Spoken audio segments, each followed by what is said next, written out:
mendengarkan podcast ini.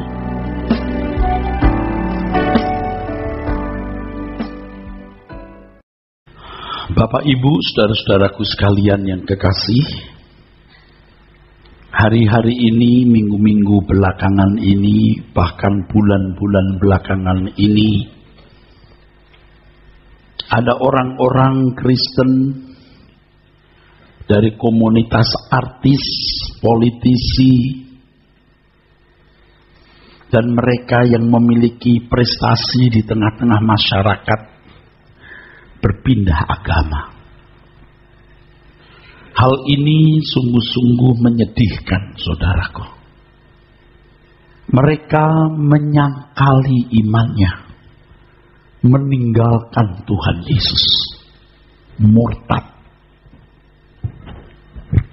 Mengapa sampai demikian? Itu pertanyaannya. Ini membahayakan buat anak-anak kita, pemuda remaja. Sebab dengan menyaksikan fenomena ini, maka bukan tidak mungkin hal ini mempengaruhi mereka. Mengapa, saudara, sampai mereka meninggalkan iman kepada Tuhan Yesus? Bahkan di antara mereka adalah anak-anak pendeta. Ada yang salah ini, saudaraku. Ada yang keliru. Kekristenan telah kehilangan pesonanya. Kalau kekristenan mempersona dan orang yang meyakini Yesus Kristus mengerti dan mengalami pesona itu, ia tidak akan mungkin berpindah agama. Dan jujur saja, saudara, sebenarnya kekristenan yang dipahami, dimengerti, dan dianut oleh sebagian besar orang Kristen hari ini bukanlah kekristenan orisinil. Bukanlah kekristenan yang murni, yang sejati, yang diajarkan oleh Tuhan Yesus. Kekristenan telah mengalami kemerosotan, mengalami devaluasi, sehingga kehilangan value atau nilainya. Tentu bukan karena kekristenan itu sendiri yang kehilangan value, tapi kekristenan yang palsu, yang dipahami dan dianut oleh sebagian besar orang Kristen. Injil yang sejati, Injil yang murni itu mempersona, saudara. Sebab kalau tidak mungkin orang-orang berani mempertaruhkan nyawa, keluarga, harta mereka. Orang-orang Kristen abad mula-mula yang mendengar Injil yang murni yang Tuhan Yesus ajarkan dan yang mengenakan Injil itu, tidak memiliki gedung gereja, tidak memiliki liturgi seremonial, tidak memiliki organisasi. Ditampar pipi kanan, dia beri pipi kiri. Dikejar dari satu kota, pindah ke kota lain, tidak membalas sama sekali, tidak menghimpun kekuatan untuk menyerang balik, karena dalam kamus hidup orang Kristen tidak ada pedang untuk memberitakan Injil, untuk memperlebar sayap kekristenan. Mereka bisa kehilangan harta, keluarga, dan nyawa, tapi mereka tetap mengikut Tuhan Yesus. Yang oleh karena itu mereka disebut sebagai Kristen, artinya seperti Kristus. Hari ini, saudaraku, banyak orang Kristen yang memeluk agama Kristen tanpa ketertarikan yang benar terhadap apa yang diyakini. Jadi tidak heran kalau orang bisa pindah agama dan mengkhianati Injil kerajaan Allah yang sebenarnya begitu mulia, begitu agung, saudara. Kolose pasal 2 kita baca. Kolose pasal 2, saudara. Dari ayat yang ke-20, saudara. Kolose pasal 2 dari ayat 20 kita menemukan pernyataan yang hebat, ya, dari firman Tuhan, saudaraku sekalian. Demikian firman Tuhan. Apabila kamu telah mati bersama-sama dengan Kristus dan bebas dari roh-roh dunia, mengapakah kamu menaklukkan dirimu pada rupa-rupa peraturan, seolah-olah kamu masih hidup di dunia? Ini Kristen yang murni. Mati bersama dengan Kristus, bebas dari roh dunia. Tidak lagi diikat dengan peraturan, syariat, dan hidup keberagamaan. Bahkan mesti seolah-olah sudah mati, bukan masih hidup. Terus, jangan jamah ini, jangan kecap itu, jangan sentuh ini. Kekristenan tidak mengenal peraturan-peraturan, saudara. Tidak mengenal hukum-hukum. Tidak memiliki syariat. Tidak terbelenggu oleh seremonial atau upacara agama atau liturgi. Terus, semuanya itu hanya mengenai barang yang binasa oleh pemakaian dan hanya menurut perintah-perintah dan ajaran-ajaran manusia. Itu ajaran manusia. Saya kira tidak sedikit orang Kristen hari ini yang berpikir bahwa liturgi itu perintah Tuhan. Tidak ada perintah untuk menyelenggarakan liturgi atau seremonial seperti yang sedang kita lakukan sekarang. Terus, peraturan-peraturan ini walaupun nampaknya penuh hikmat, dengan ibadah buatan sendiri seperti merendahkan diri, menyiksa diri, tidak ada gunanya selain untuk memuaskan hidup duniawi. Ketika Paulus menasihati jemaat Kolose pada tahun awal kekristenan muncul, karena ada kebiasaan agama kafir masuk dalam persekutuan orang percaya, seperti agama Yahudi misalnya yang legalistik. Mereka punya peraturan-peraturan, mereka harus melakukan peraturan-peraturan itu sesuai dengan bunyinya. Yang namanya memuji Tuhan itu nyanyi. Yang namanya tidak membunuh itu tidak menghabisi nyawa orang. Yang namanya berzina itu melakukan hubungan seks di luar nikah. Itu legalistik. Dan orang-orang Yahudi juga sangat ahli mengkotak-atik hukum dengan bangga atau sombongnya untuk menunjukkan kesalehan dan keagungan agama mereka. Pola keberagamaan Yudaism plus dengan berbagai ritual agama kafir masuk dalam kekristenan. Maka Paulus berkata, kamu seperti seakan-akan masih hidup di dunia, terikat dengan berbagai peraturan-peraturan. Kekristenan itu punya pesona satu, saudara, yaitu menjadi anak-anak Allah yang berkepribadian seperti Bapaknya. Titik. Tidak ada pesona lain. Kristen seperti Kristus artinya berperilaku seperti Tuhan Yesus. Melakukan kehendak Allah, bukan melakukan hukum-hukum, karena kekristenan tidak memiliki hukum-hukum atau syariat seperti agama Yahudi. Kalau wanita berpakaian harus demikian, mereka harus sembahyang dengan berkiblat ke Yerusalem.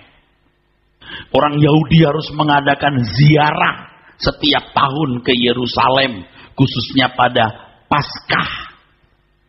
Mereka harus berdoa dengan menengadahkan tangan. Mereka mengatur makan apa yang halal dan haram. Dan berbagai peraturan lain. Hari Sabat yang suci, ada hari suci, ada bulan suci. Itu Yahudi begitu ketatnya. Pola-pola keberagamaan seperti itu tidak ada dalam kekristenan. Ini bukan berarti lalu orang Kristen boleh bertindak sesuka-sukanya sendiri seperti orang tidak punya hukum dan kesantunan. Kita lihat dunia barat, orang boleh pakai pakaian, boleh telanjang di tengah jalan. Gereja dibuat semegah-megahnya. Mimbarnya dibuat sesakral-sakralnya.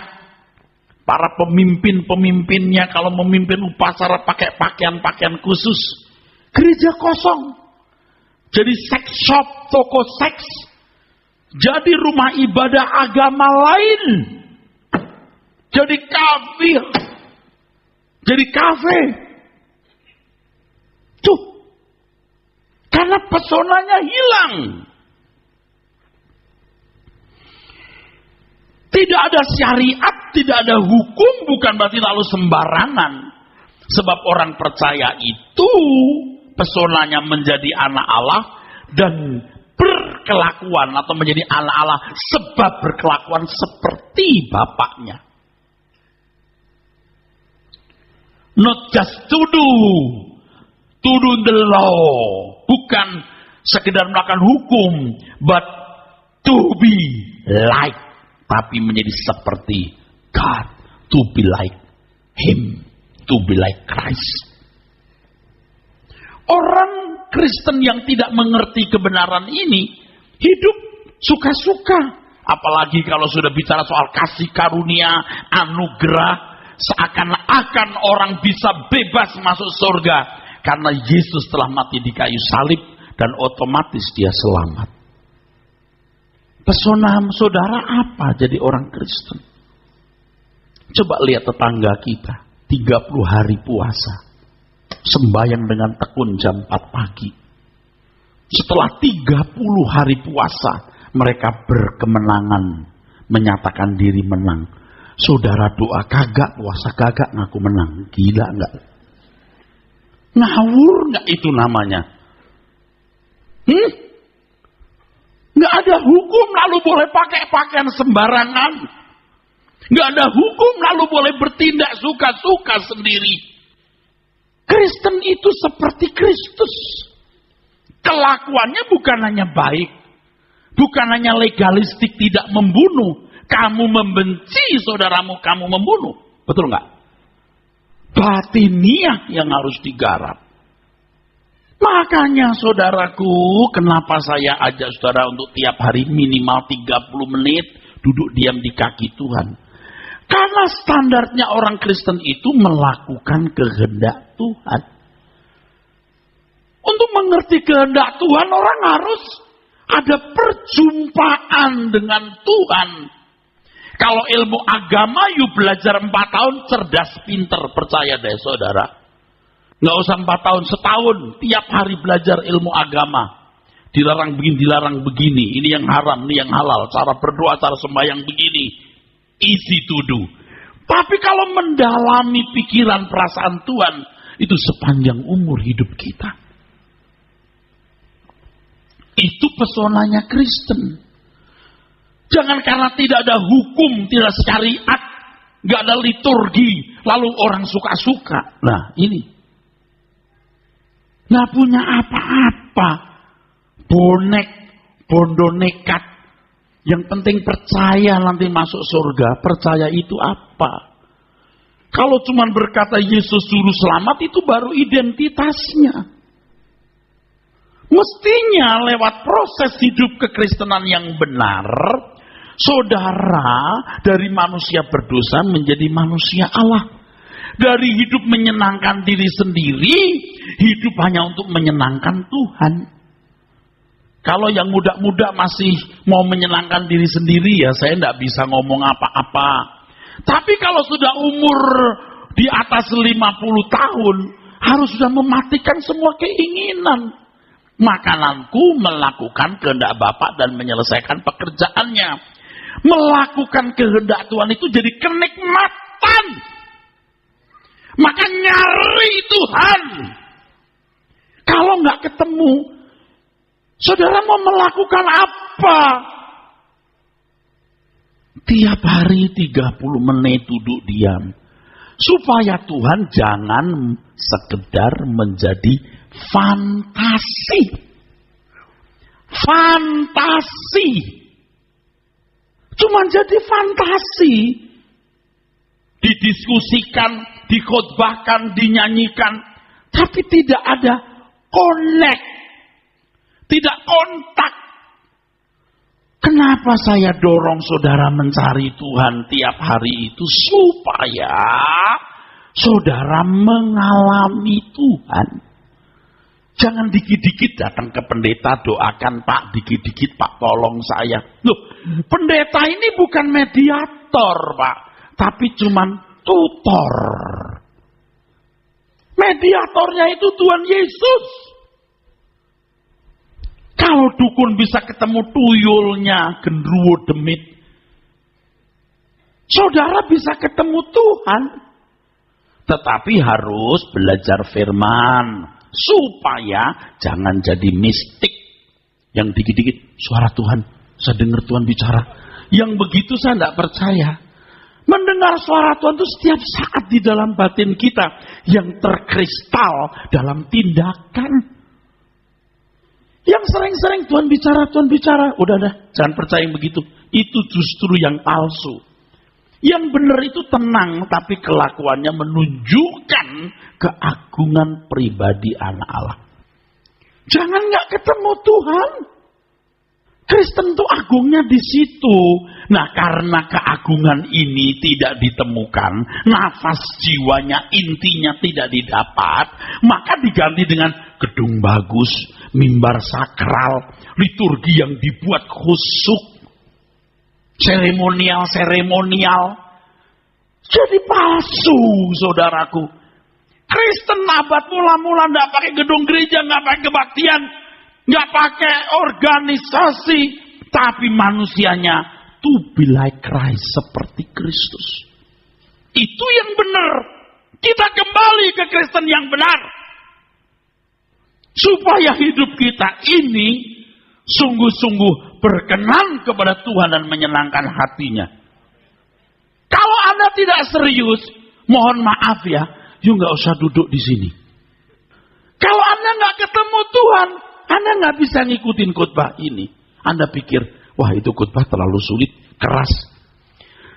Banyak kekristenan yang hari ini dianggap standar, sebenarnya bukan kekristenan yang murni. Sedangkan yang saudara anggap ekstrim, itu sebenarnya yang standar. Yang standar itu ketika orang Kristen mematikan semua keinginan untuk hanya bisa menyenangkan Tuhan. Kolose 3 loh, ayat 5 yang mengatakan, matikan dalam dirimu segala sesuatu yang duniawi. Apa itu segala sesuatu yang duniawi? Rumah, pengen punya mobil, salah. Makan enak, duniawi. Bukan. Duniawi itu artinya segala sesuatu yang kita lakukan yang tidak sesuai dengan kehendak Tuhan. Itu duniawi. Makanya orang harus mengerti kehendak Tuhan untuk dilakukan. Sebab kalau saudara mengingini apa yang Tuhan tidak ingin, saudara ingini duniawi. Saya lihat satu mobil bagus. Beberapa kali saya nemu naik mobil orang. Duduknya enak, bagus. Wah, saya kepikir kalau mobil ini kayak rumah jalan, saya tidak capek. Kan aku ini banyak jalan. Bisa istirahat dengan mobil ini. Wah, enak nih. Ini kalau saya beli second juga tidak beda jauh dengan mobil yang saya miliki. Tapi rumah saya itu kan di jalan yang sempit. Hanya 2 mobil bisa lewat. Parkirnya juga jadi sempit. Saya mikir, wah, kalau saya pindah rumah, saya mampu. Saya jual, saya beli yang lebih besar, kurangnya bisa Saya tambahin atau saya cicil, mau bisa, sangat bisa. Tapi apakah ini kehendak Tuhan? Nggak salah loh punya mobil itu atau rumah itu. Sudah waktunya belum? Sesuai kehendak Tuhan belum? Diperkarakan, saudaraku. Soal begitu Pak, ini bukan soal besar. Mobil, rumah, itu bukan soal besar. Masalah kecil. Tapi apakah ini sesuai dengan kehendak Tuhan, itu jadi besar. Amin. Anda tidak punya anak, mau adopsi anak, you tanya Tuhan. Jangan sembarangan. You belum punya jodoh, ngegeratak seperti mujair jatuh ke darat, klepek. Lalu sembarangan pilih jodoh. Hati-hati, engkau akan menyesal. Ya Pak Pendeta, kalau gitu kapan kita dapat? Lu nyari aja nggak dapat. Ya apalagi Pak kalau nggak nyari. Justru nggak nyari, biar Tuhan pertemukan pada waktunya. Belum dapat jodoh, jalan saja. Oke. Semua harus diperkarakan. Kalau Anda tidak perkarakan itu, bisa salah loh saudaraku. Jangan punya kesenangan. Ya Pak, kalau kita nggak punya kesenangan gimana? Kesenangan kita harus Tuhan, saudara. Wah nggak bisa Pak. Lah harus bisa dong. Wah itu mah ekstrim Pak. Ini standar. Kalau saudara punya kesenangan itu Tuhan, saudara pasti berusaha untuk mengerti kehendaknya dan melakukannya. Ya kalau hidup cara begitu gimana seneng Pak? Loh, Tuhan tahu saudara dan saya ini bukan monyet. Kalau monyet itu bergelantungan di pohon makan pisang tok. Kita butuh rumah, mobil yang tidak mogok. Tuhan tahu. Makanya Anda sekolah yang rajin anak-anak ini ya. Jadi juara. Kerja keras, cari uang banyak, hemat. Jaga pola makan, pola hidup yang baik. Tapi semua itu bukan untuk kesenangan kita. Untuk Tuhan. Dan Tuhan tahu kita butuh. Maka Tuhan berkata, Bapakmu tahu kamu membutuhkannya. Jangan jadi persoalan besar. Yang besar itu sesuai nggak dengan kehendak Tuhan.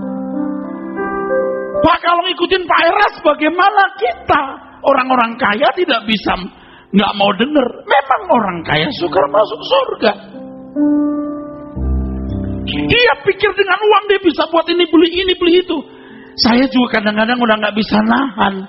Kalau cara hidupmu begitu, please. Kalau di sini gua kasih tahu. You hidup hanya 70 tahun, senangkan hati Tuhan untuk masuk ke kekekalan. Waktu yang tidak ada ujungnya di keabadian. Saya juga menggorok diri saya sendiri. Saya matikan. Jangan ingini itu. Sudah punya rumah syukur. Mobilmu juga bagus. Hah? Kurang apa lagi sih? Saya gorok. Jangan buat tua-tua kawin lagi. Layu mau apa sih? Sekarang umur saya 56 tahun. Saya nggak tahu siapa yang lebih dulu. Saya meninggal atau istri saya meninggal. Kalau dia lebih dulu, saya sudah berkata saya tidak akan menikah. Aduh Pak jangan gitu. Ya iyalah, udah umur segini mau ngapain? Meninggal nanti ditunda di langit baru, bumi baru. Kalau masih punya keinginan, nggak bisa nyanyi ini. Tiada yang ku nanti lagi, apapun di bumi ini. Rindu hatiku pulang ke sana. Nggak bisa. Nggak bisa bro. Kalau ada yang menari dalam hidupmu lebih dari Tuhan, engkau tidak akan bisa menyenangkan Tuhan. Maka, catat, Tuhan tidak boleh diprioritaskan. Tuhan itu prioritas saya Pak. Salah. Tuhan tidak boleh diprioritaskan. Tuhan harus menjadi satu-satunya. Satu-satunya, the only world I have. bukan prioritas satu-satunya. Bersedia nggak? Bersedia nggak?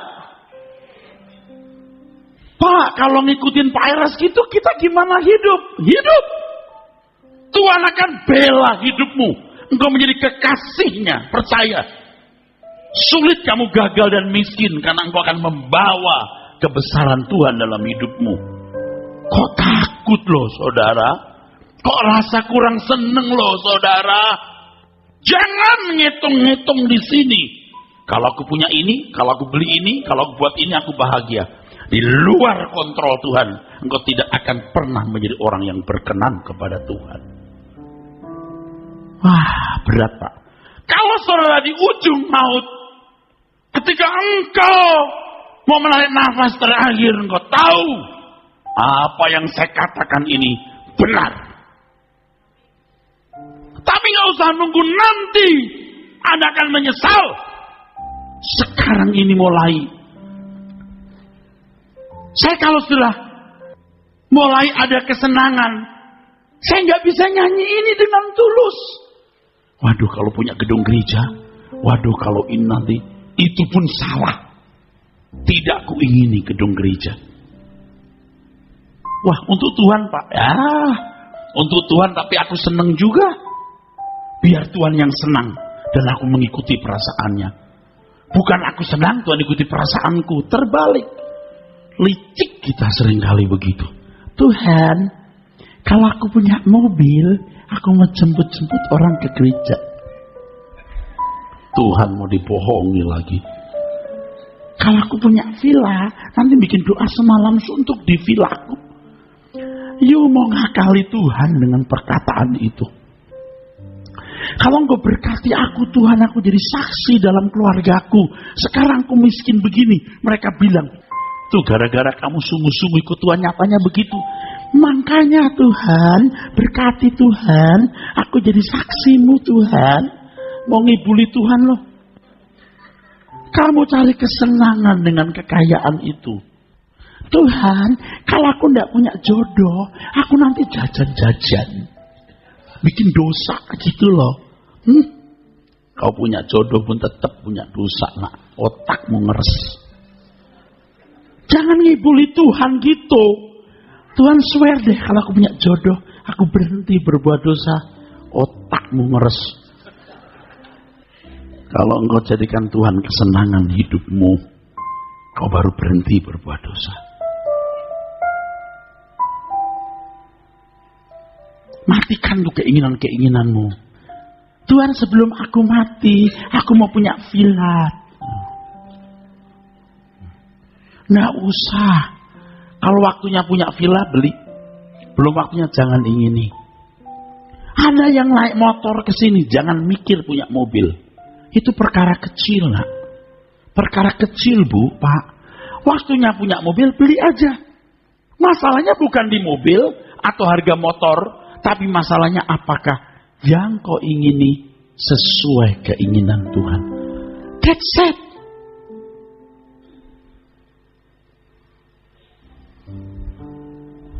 Tuhan, ini kalau aku naik mobil yang bagus, getarannya ini loh Tuhan. Ini kalau getarannya besar begini Tuhan, lama-lama jantungku rontok. Aduh, apa sana aja loh. Pinter lo ngomong. Tiada yang ku nanti lagi, apapun di bumi ini. Rindu hatiku pulang ke sana. Di sisa hari-hariku berbuah-buah bagimu, tanda cinta dan kerinduanku. Anda itu ya, ngikutin apa yang saya katakan itu nggak jadi miskin. Percaya? Kalau Anda ragu-ragu nih, boleh saya ngomong? Kalau Anda ragu-ragu apa yang saya katakan, you cari gereja lain, you ikuti pendeta itu sampai you benar. Kalau you percaya saya yang saya katakan ini benar, ikuti. Jangan tunda. Demi keselamatan saudara. Saya galau. Mikirin diri sendiri aja galau. Mikirin orang lain lagi sekarang saya. Jadi rohani itu gak gampang loh saudara. Banyak keinginan-keinginan kita yang muncul di luar kehendak Tuhan. Nih begini saudara, begini nih saudara ya. Coba dengar baik-baik nih. Kita kan sekarang udah tua nih, jaga pola makan, pola hidup yang baik. Saya hampir tiap hari olahraga, maka badan saya keras kayak karet. Di luar kota justru olahraga saya kenceng. Beberapa hari ini saya di luar kota bisa 620 kalori. Wah, 500 kalori. Begitu. Di rumah 350, 400 kalori paling. Iya. Ya kadang-kadang sering lebih juga. Olahraga. Tapi yang membahayakan itu makanan. Udah capek-capek buang. Kita punya kalori supaya nggak numpuk saudara. Wah, makan. Tapi kalau sudah muncul itu makan enak. Bergumul. Waduh, enak ini. Aduh, haujek. Gimana? Oke, kali ini. Makan. Habis makan, nyesel. Aduh, tadi kenapa aku makan ya? Besoknya bangun, aduh kenapa semalam aku makan itu ya? Udah lewat. Besoknya lagi ketemu makan enak lagi di kota lain. Ini jarang ke kota ini hanya di kota ini makan ini. Nggak tiap bulan. Aduh iya ya, nggak tiap bulan. Waktu makan nggak enak tuh, wah nambah gitu ya. Kadang-kadang kalau lauknya enak nasi tambah. Kalau kita mesti ngurangi nasi, tapi tambah terus dikit. Tapi banyak sudah lama-lama. Udah bisa begak gini. Begak. Buahnya apa buahnya? Udah gak sanggup. Kita nyesel saudaraku sekalian. Malamnya pesta saudaraku sekalian. Ini kalau gak makan gak enak dilihat orang. Udah orang undang baik-baik. Terus Eras ingat kemarin kamu makan banyak. Tapi ini kan pesta orang gak enak sama dia. Kita jatuh lagi, makan lagi. Nyesel lagi. Saya mikir begini. Dunia kayak begitu saudara. Akibat perbuatan ini kan panjang nanti. Stroke, ginjal rusak, macam-macam. Bisa jutaan, puluhan sampai ratusan juta. Cuman gara-gara 20 cm. Coba contoh ekstrim lagi. Di kafe, tawa-tawa terus ada cewek sedih lagi nganggur.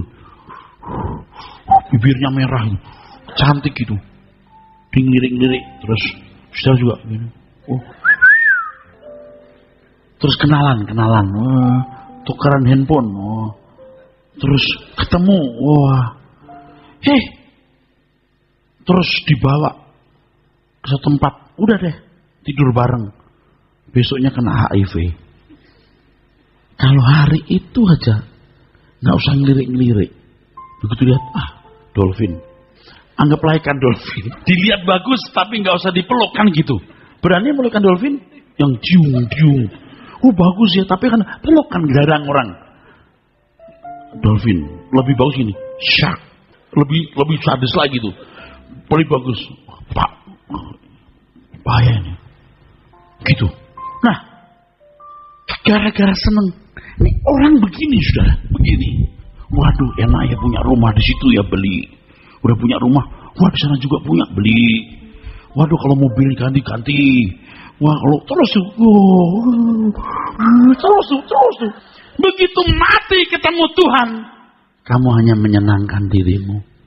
Kamu gak layak jadi anakku.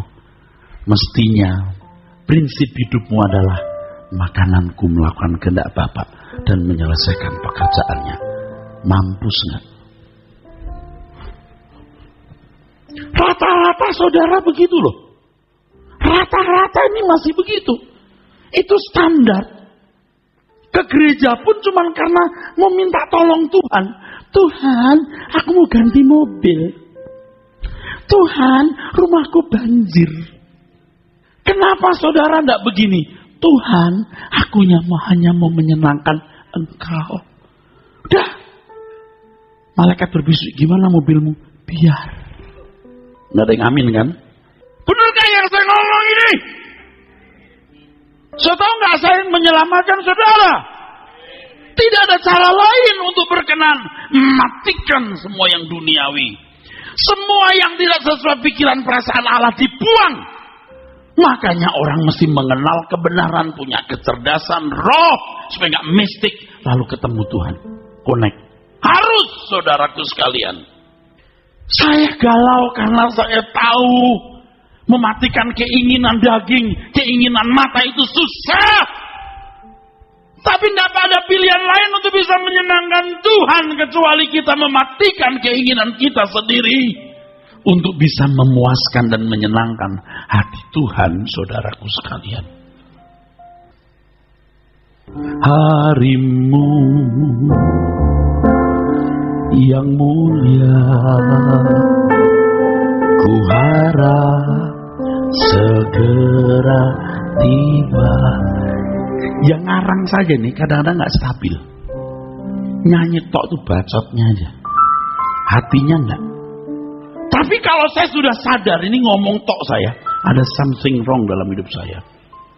Tuhan, Engkau mengingat aku waktu alam semesta menderu.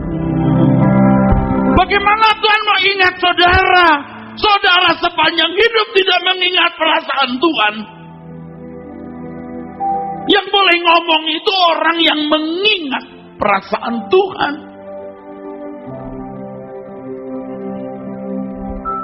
Making His smile, yang membuat senyum Tuhan. Kapan kau punya membuat senyum Tuhan? Satu, waktu Anda dalam keadaan terjepit, engkau tidak mengeluh, engkau tetap mengucap syukur dan tidak menyalahkan Tuhan. Dua, waktu Anda punya kesempatan berbuat dosa, saudara menolak, Anda menyenangkan Tuhan. Tiga, waktu Anda dibenci, disakiti, dilukai orang, Anda tidak membalasnya. Empat, ketika Anda punya kesempatan membela Tuhan tanpa batas, bukan remah-remah, tapi tanpa batas, engkau mempertaruhkan apapun yang kau miliki. Lima, ketika engkau merindukan Dia, lebih dari merindukan apapun. Saudara mau dijadikan kekasih Tuhan, bro? Di sini cuma untuk itu. Kalau cuma Kristen yang ke gereja, hilang pesonanya, tidak menarik. Doa kagak, puasa kagak, ngaku berkemenangan. Sinting. Betul nggak? Ngerti nggak saudara? Nggak sekolah, nggak belajar mau diwisuda. Orang waras nggak? Sinting, saudaraku. Murahan. Pikir baik-baik. Tuhan yang bicara loh. Ini jalan sempit.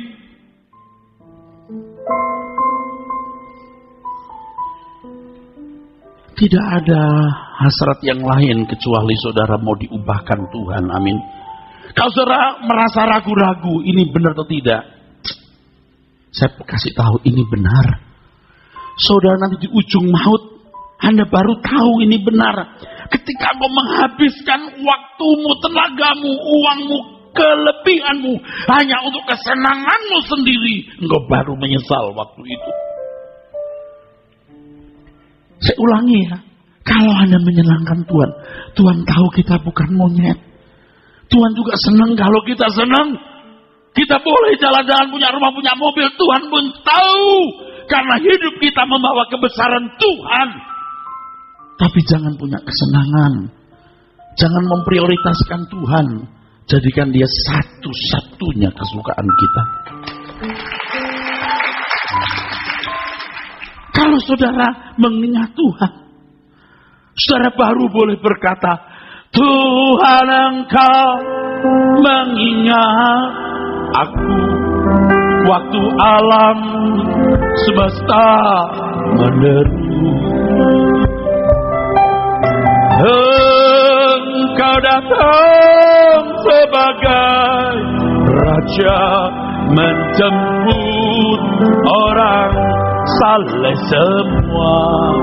Harimu Tuhan, ya Tuhan yang mulia, ku harap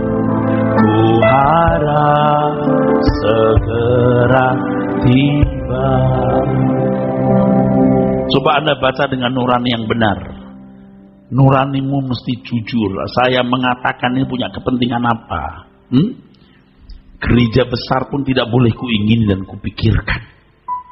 Wah, gereja sendiri nanti nggak usah bayar service charge, nggak perlu diusir-usir. Enggak, aku nggak mikir ke situ karena Tuhan belum suruh saya mikir ke situ. Kita lewati aja hari ke hari. Nggak ada kesenangan. Di balik itu kalau punya gedung sendiri, bangga, senang. Tidak boleh. Itu untuk urusan saya, urusan saudara beda lagi. Tuhan, kalau aku kesepian begini, Tuhan, aku kering seperti ikan asin, seperti ikan jambal. Tuhan tahu nak, kalau kamu kesepian, kamu susah. Tapi Tuhan mau engkau berikan hatimu dulu untuk Tuhan. Setelah kau berikan hatimu untuk Tuhan, percaya Tuhan tahu apa yang baik untukmu. Lawang cuma 70 tahun kok saudara, membuat berbunga-bunga bagaimana sih? Sudah keburu tua, kita juga tidak punya banyak kesenangan kok saudara. Maka bapak-bapak yang udah berumur di sini, udah jangan macam-macam. Udah umur 70 tahun lebih, mau kawin lagi. Apa sih kamu ini? Urusan apa sih? Pak, kalau kita sungguh-sungguh Pak, mencari Tuhan, ketemu Tuhan, mengerti apa yang Dia kehendaki, kita lakukan. Rezekiku melakukan kehendak Bapa, artinya melakukan kehendak Bapa itu kesenanganku, kenikmatanku. Itu pesona kekristenan. Walaupun tidak punya syariat, tidak punya hukum, tidak punya peraturan seperti agama-agama lain, hati Tuhan itu peraturan kita. Pikiran perasaan Tuhan itu hukum kita. Betapa agungnya orang Kristen seperti ini. Tidak mungkin dia pindah agama. Saudara mau berubah? Saudara mau berubah? Kristen yang orisinil itu begini Pak, bukan yang boten-boten. Mau kebakaran pakai tepuk tangan, mau tidak, mau pakai piano atau pakai musik lengkap atau tidak, enggak masalah itu saudaraku. Pendetamu mau pakai dasi atau pakai batik, enggak masalah. Saya baru kepikir kapan-kapan saya mau pakai batik aja hari Minggu. Dan kalau belum siap takutnya ini mau kawinan atau mau apa ini. Kalau pendeta masih pakai dasi, males. Apa harus pakai batik dasi terus pakai selendang begini? Nggak perlu kah? Apa Tuhan itu senang dengan begitu-begitu? Enggak ada urusan yang begitu-begitu. Sorry ya kalau ada yang tersinggung ya. Tapi Pak, tapi apa? Arahkan pikiran jemaatnya untuk mengerti kehendak Tuhan dan melakukannya.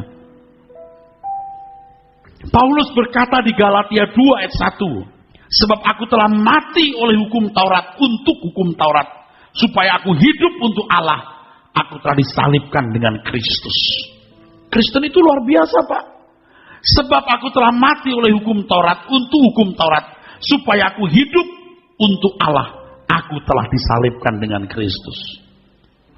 Di barat itu ya, saya lihat orang-orang ya, kelakuannya tidak karu-karuan, tapi kalung salib di dadanya. Wah, betul-betul najis ini orang-orang nih. Kalung salib dadanya, nembak orang, kepala orang pecah terus, oh Jesus Christ. Buset. Aduh. Salib bukan digantung, salib dipikul. Hukuman salib itu Pak, itu hukuman sampai orang yang mengalami hukuman itu mati. Kalau nggak mati diremukkan kakinya sampai mati. Bukan seperti orang Filipina yang bikin seremonial pikul salib begitu kan, ada kan? Di belakang ada ambulan. Betul nggak? Ada ambulan. Setelah dia termehek-mehek, dipaku setengah mati, coba turun, cabut, iung. Dibawa ke rumah sakit. Diopnam beberapa minggu. Udah pikul salib. Yang pikul salib begitu satu di antara 1 juta, tahu nggak? Belum tentu juga. Setiap orang Kristen harus pikul salib. Aku telah disalibkan bersama Kristus. Dunia disalibkan bagiku, aku disalibkan bagi dunia. Ibu-ibu begitu lihat tas mewah, aku telah disalibkan. Emangnya nggak boleh? Beli boleh, tapi jangan jadi kebahagiaan. Jangan sengaja nampang pasang di sini. Mereknya ditunjukin jelas, terus sengaja ditunjukin. Pelan-pelan biar slow motion, biar dibaca. Apa sih yang begitu-begitu? Aduh. Itu orang berhenti depan hotel. Mobilnya mewah, sengaja pelan-pelan supaya orang tahu ini mobilku. Sengaja itu. Turun dari mobil pelan-pelan ini. Biar dilihat itu mobilnya. Terus dia berdiri lama di mobil. Biar tahu ini mobil dia. Terus supirnya diajak ngomong lama. Udah begitu jam tangan yang 2 cm tebelnya itu sengaja dikeluarin. Kelihatan dari jauh. Tebel gini. Ada berlian di sampingnya. 9-10 M miliar harganya. Terus berliannya ditunjukin. Lu berapa lama hidup sih? Laga lu. Demi itu kamu korupsi. Kamu kolusi dengan pejabat. Kamu korbankan rakyat kecil. Hah? Lihat tuh. Dia pikir semua akan berjalan running well. Gak bahaya. Apalagi kalau ketemu pendeta bisa dibeli. Ngundang di rumahnya, suruh mendoakan apa semua. Dia pikir Tuhan bisa dibeli. Dulu saya termasuk setengah bisa dibeli. Setengah. Sekarang kagak mau gua. Kalau saya kelihatan baik-baik dalam hati saya, lo ya kagak bertobat loh, awas loh. Sombongnya. Soal kecil mau pakai berlian, mau pakai bacan kayak enggak masalah. Tapi jangan menjadi sombong, betul nggak? Jangan menjadikan itu kebahagiaanmu. Dunia disalibkan bagimu. Saya lihat satu rumah dijual lantai 3. Waduh, bagus bener, minimalis. Otak saya begini, di atas untuk perpustakaan. Lalu di situ ada alat musik, ruangan musik, ruang doa. Nggak tanya Tuhan, mikir gitu. Wah, sekarang nggak begitu lihat, lewatin. Tuhan tidak kehendaki, tidak boleh kuingini apapun juga. Tidak ada cara lain untuk menyenangkan Tuhan kecuali mematikan semua keinginan, kecuali menyenangkan Tuhan. Kalau sungguh-sungguh aminmu, jangan ada pendeta kau bilang amin di luar kau bilang aman. Amin. Ini benar, Pak. Injil yang murni itu merenggut hatimu supaya dipersembahkan untuk Tuhan. Mengerti saudara? Supaya dipersembahkan untuk Tuhan. Jangan merasa udah kasih perpuluhan, udah kasih persembahan, udah bayar utangnya Tuhan. Tuhan mau hatimu. Tuhan mau berkata cabut jantungmu, taruh di kotak kolektor. Wah, uang banyak tidak ada artinya kalau hatimu masih kau miliki. Ini hal yang sulit, Pak. Harus dimulai dari perkara-perkara kecil. Harus dimulai dari perkara-perkara sederhana. Berjuanglah, saudara. Beberapa minggu ini saya berdoa, saudaraku. Doa terus. Di luar kota saya berdoa sampai tengah malam, sampai pagi. Ada satu suara yang keras di hati saya. Kamu hanya punya satu misi, satu visi, hidup untukku. Ya Tuhan. Irama ini tidak mudah. Tetapi kita bisa melakukan kalau kita sungguh-sungguh. Kalau saya mulai tidak sungguh-sungguh ingin ketemu Tuhan ya. Harimu yang mulia,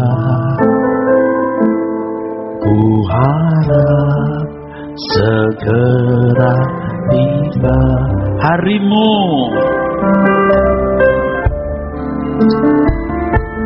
yang mulia, ku harap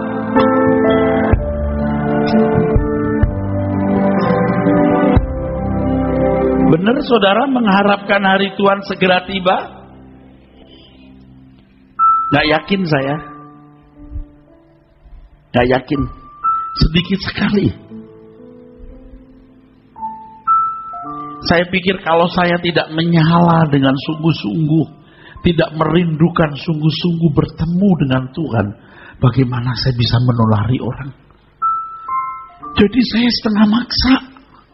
Kalau nggak maksa nggak bisa. Jadi saya mengerti, walah kalau saya maksa aja setengah mati gini, gimana orang yang nggak maksa dirinya? Dunia itu indah di mata kita. Yang maksa diri saja nggak segera benar, apalagi nggak maksa diri. Tapi kalau orang maksa diri itu bisa tambah hari terus kita tambah berubah. Kita bisa mengerti. Baru bisa mengerti. Waktu kita mengatakan tiada yang ku nanti lagi, apapun di bumi ini, rindu hatiku pulang ke sana. Feel di sisa hari-hariku berbuah-buah bagimu, tanda cinta dan kerinduanku. Saudara percaya apa yang saya katakan ini benar? Saudara lihat saya galau, kayak orang stres. Ya, karena kita ngurusi diri itu susah loh Pak. Merindukan surga tidak punya keinginan itu udah susah Pak. Lalu lihat orang lain, waduh, lebih susah nih orang ini karena sudah terlanjur mencintai dunia. Tapi tugasnya kan membawa saudara. Seberapa senangnya hidup ini. Yang tadi saya beri contoh, aduh nyesel kenapa makan, aduh nyesel, betul nggak? Itu sama dengan hari ini kita ingin apa, sudah ingin itu, ingin yang lain, terus tuh sampai tidak mampu mengingini Tuhan, nggak sanggup mengingini Tuhan. Irama hidupnya sudah salah, tidak sanggup mengingini Tuhan. Makanya ilmu agama mau belajar 3 tahun jadi pinter. Dilarang begini, dilarang begini. Ini halal, ini haram. Oh cara sembahyang itu begini. Gampang. Kristen tidak punya itu. Yang dipelajari hati Tuhan. Yang dipelajari perasaan Tuhan. Kalau yang ngomong ini tidak pernah sekolah teologi, ayo jangan percaya. Sudah belajar teologi apa? Saya berprestasi di sekolah tinggi teologi sampai gelar S3. Itu tidak cukup membuat saya menyenangkan Tuhan. Harus nol. From zero, dari nol belajar. Tidak mengingini apapun. Kalau anak-anak muda mungkin susah. Saya mengerti. Tapi orang tua kalau masih susah, keterlaluan. Sebab kamu mau mati kok masih begitu. Benar. Kesempatan merubah diri ini sangat terbatas. Kalau kesempatan ini berlalu, saudara, kita tidak punya kesempatan lagi. Ada seorang bapak, saudara. Dia berasal dari satu kota di Sumatera. 2 tahun lebih. Setiap minggu ke Jakarta naik pesawat hanya karena mau kebaktian. Sekarang dia udah pindah ke Jakarta dengan seluruh keluarganya. Usahanya masih di sana. Dia juga punya beberapa usaha yang lain. Dulu dia nyaris mau pindah agama. Karena gak menemukan pesona dalam kekristenan. Apa yang dia ceritakan, saudara? Istrinya bilang suaminya itu lurus, gak banyak ngomong. Dan tidak banyak mimpi, tidak cita-cita mimpi. Tapi kali itu dia mimpi. Dia lihat pendetanya. Bumi ini seperti berputar, tapi lautan, api.